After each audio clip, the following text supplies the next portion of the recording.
நீங்கள் பார்த்துக் கொண்டிருப்பது உங்கள் விஜய். பேனலிஸ்ட், இந்த 10 பேர்ல யார் அந்த ஸ்டார் டிபேட்டர்?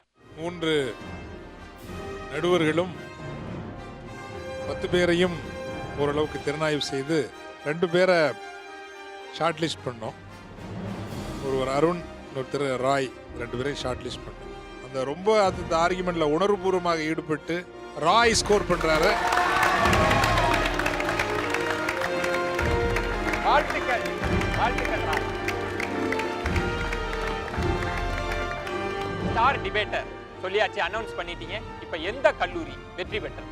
வெற்றி பெற்ற கல்லூரியை முடிவு செய்வதில் எங்களுக்குள்ளேயே சிரமம் இருந்தது. ஏனென்றால் 2 அணியினருமே சற்றேறக்குறைய ஒரே நிலையில்தான் இருக்கிறார்கள். ஒரே அளவு புள்ளிகளைத்தான் எங்களுடைய தீர்ப்பில் எடுத்திருக்கிறார்கள். இருப்பினும் இந்த ஒரு மயிரிழையில் ஏதோ ஒரு அணி வென்றுவிடும் என்று சொல்வார்களே, அந்த வகையில் இந்த இருவரில் ஒருவருக்கு 2 பேர் சாதகமாகவும் இன்னொருவருக்கு ஒருவர் சாதகமாகவும் சொல்ல ஒரு அணி வெல்கிறது. ஆனால் அந்த அணிக்கு நாங்கள் சொல்றது, உங்களினுடைய விவாதத்தினுடைய தரத்தை நிச்சயமாக அடுத்த கட்டத்திற்கு நீங்க எடுத்து செல்லணும். இந்த சுற்றில் வெற்றி பெறுவது பிஷப் ஹீபர் கல்லூரி என்று அறிவிக்கிறோம். வாழ்த்துக்கள்.